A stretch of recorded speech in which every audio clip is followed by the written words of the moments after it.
आइए आज के क्लास में हम लोग देखेंगे जीव विज्ञान से संबंधित कुछ इम्पोर्टेंट क्वेश्चन, और ये ऑब्जेक्टिव टाइप का क्वेश्चन होगा। तो वीडियो को ज़रूर शुरू से लेकर अंत तक देखिएगा, क्योंकि इसमें क्या आपसे ज़रूरत पड़ सकता है, किस प्रश्न का, ये आप नहीं जानते। इसलिए हर क्वेश्चन को आप नोट करते रहिए। जाहिर है जिसको ज़रूरत पड़ती है वो हर क्वेश्चन को ज़रूर ध्यान से देखता है। तो आज का जो प्रश्न होगा वो खाद्य संसाधन से होगा, और उसमें भी जो जंतु होगा उससे रिलेटेड होगा। यानी जंतुओं से हमें कौन कौन सा खाद्य का रिलेशन है, और उन जंतुओं का नाम होगा, उनसे रिलेटेड जो है बातें होंगी इस प्रश्न में। क्योंकि जंतु भी क्या है, तो एक संसाधन है, खाद्य संसाधन है, जिससे हमें कई तरह के पोषक तत्वों की प्राप्ति होती है। जैसे गाय भैंस से हमें दूध की प्राप्ति होती है, उससे हम लोग कई तरह के खाद्य पदार्थ का निर्माण अपने कृत्रिम ढंग से भी कर देते हैं, और उसका फ़ायदा हमें मिलता है। मीट मछली हो गया, ये सब अंडा हो गया, ये सब जो है खाद्य संसाधन के अंतर्गत होता है। तो पहला क्वेश्चन होगा, रुक्षांश की अधिकता किसमें होती है। तो रुक्षांश यानी रेशेदार जो है जितने भी पदार्थ होते हैं जिसमें भी रेशा की मात्रा अधिक होती है, वो रुक्षांश के अंतर्गत उसमें पाया जाता है। तो घास, भूसा और चारा, ये सब में रुक्षांश की अधिक मात्रा होती है, और रुक्षांश सुपाच्य होता है। और हम लोग जो भोजन करते हैं ज़्यादातर हरे साग सब्जियों में, उसमें रुक्षांश की मात्रा अधिक होती है। तो ये गाय भैंस को सब दिया जाता है रुक्षांश यहाँ पर। इसके बाद है अगला क्वेश्चन, नेपियर एक प्रकार है। नेपियर जो है एक घास का प्रकार होता है, जो हरा चारा के रूप में हम लोग मवेशियों को खिलाते हैं। अगला क्वेश्चन है, दुधारू पशुओं का एक रोग होता है जिसको एंथ्रेक्स कहा जाता है। क्या कहा जाता है? एंथ्रेक्स। तो यह किस जीवाणु के द्वारा यानी रोगाणु के द्वारा होता है? तो ये बैक्टीरिया के द्वारा होता है। ठीक है, बैक्टीरिया होता है एंथ्रेक्स रोग का वाहक। अगला क्वेश्चन है, कृत्रिम तरीके से यानी मानव निर्मित तरीके से उन्नत नस्ल के वीर्य इकट्ठा करना क्या कहलाता है? तो वीर्य जो होता है यानी स्पर्म, तो आजकल जो है हाइब्रिड पशु आ रहा है, हाइब्रिड जो है नस्ल के पौधे भी आ रहे हैं, पशु आ रहे हैं। तो ये कृत्रिम तरीके से हम लोग यानी जो जीन का जो है ट्रांसफॉर्मेशन होता है, उसके द्वारा हम लोग नए नए उन्नत नस्ल के पशुओं की प्राप्ति कर लेते हैं। तो इसका मुख्य कारण क्या है? तो वीर्य को इकट्ठा किया जाता है कृत्रिम तरीके से।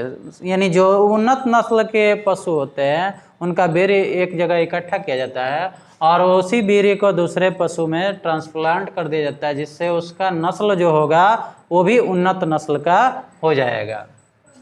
तो इसको कहा जाता है वीर्य संचयन। संचयन का मतलब होता है इकट्ठा करना, तो इसको वीर्य संचयन कहा जाता है। अगला क्वेश्चन है, ब्लैक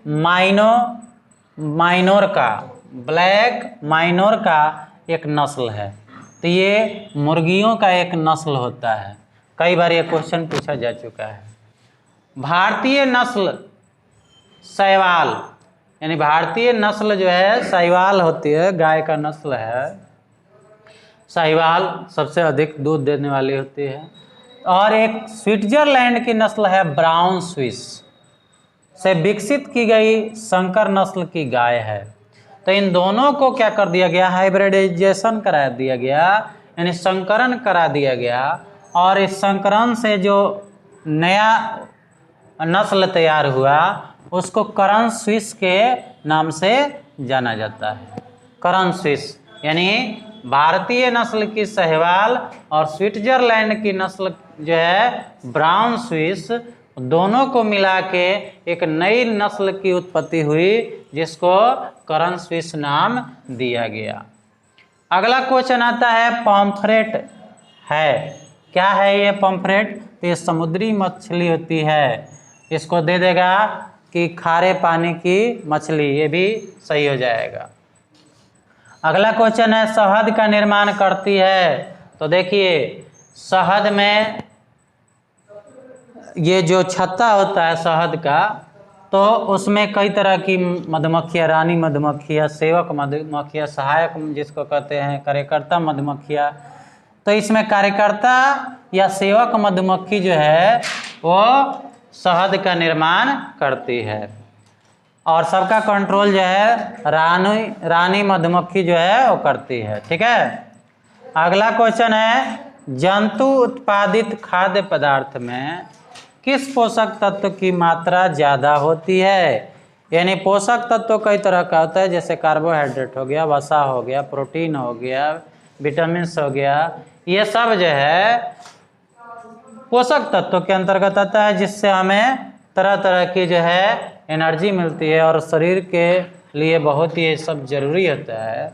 तो जो जंतु उत्पाद करता है, यानी जो जंतुओं द्वारा पोषक तत्व की प्राप्ति होती है, उसको माने उसमें ज़्यादा मात्रा किसकी होती है? तो क्या होती है?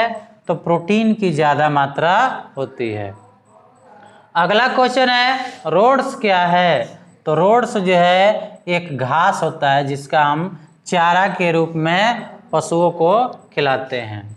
अगला क्वेश्चन है मुर्गी के अंडे के खोल, यानी जो ये अंडा होता है उसके ऊपर जो है खोल होता है, तो खोल जो होगा वो किसका बना होता है? ये उजला कलर का जो खोल होता है वो किसका बना होता है? ये भी कई बार क्वेश्चन पूछा जा चुका है। तो ये कैल्शियम का बना होता है। ठीक है। यानी मुर्गी के अंडे के खोल की बनावट के लिए किस खनिज की आवश्यकता होती है? तो ये कैल्शियम की होती है। एक अगला क्वेश्चन है चेचक किससे होने वाला गाय का एक रोग है? तो ये वायरस के द्वारा चेचक होता है। चेचक मनुष्य को भी हो सकता है, तो ये गाय में होता है तो वायरस के कारण होता है। अगला क्वेश्चन है मधुमक्खी से क्या क्या प्राप्त होता है? तो फर्स्ट में तो है हमारा शहद प्राप्त हो जाएगा, और एक मधु मोम होता है, जो उसका जो छत्ता होता है उसको निकाल के मोम का इस्तेमाल किया जाता है, मोम के रूप में मोमबत्ती वगैरह बनाने में इसका उपयोग किया जाता है। नेक्स्ट क्वेश्चन है भारतीय गाय का वैज्ञानिक नाम। ये भी कई एग्जामों में पूछा जा चुका है, आप इसको जरूर याद कीजिएगा। वैज्ञानिक नाम से बहुत तरह का क्वेश्चन जो है आता है। तो भारतीय गाय का वैज्ञानिक नाम क्या है? तो बॉस इंडिकस। उसी प्रकार से भारतीय भैंस का वैज्ञानिक नाम अगर पूछ दे तो ये बॉस बुबेलिस क्या हो जाएगा? नाम हो जाएगा इसका वैज्ञानिक नाम। ठीक है। तो इस तरह से 15 क्वेश्चन हुआ, और ये इम्पोर्टेंट क्वेश्चन है जो कि हर एग्ज़ाम में पूछा जाता है, जो भी साइंस से रिलेटेड होता है, बायोलॉजी से रिलेटेड होता है। तो इसको ज़रूर देख लीजिएगा। ठीक है। कैसा लगा यह वीडियो ज़रूर कमेंट कीजिएगा, अच्छा लगे तो लाइक कर दीजिएगा। अगर अभी तक मेरे चैनल को सब्सक्राइब नहीं किए हों तो सब्सक्राइब जरूर कर लीजिएगा, ताकि हर रोज़ आपको वीडियो मिलता रहे। और सब्सक्राइब करने के बाद बेल आइकन को दबाना नहीं भूलिएगा, और हो सके तो अपने दोस्तों के साथ शेयर करना नहीं भूलिएगा, ताकि मित्र जो है वो एक मित्र को फ़ायदा पहुंचाने का काम करता है, वही सच्चा मित्र होता है। ठीक है। धन्यवाद। आपका दिन मंगलमय हो।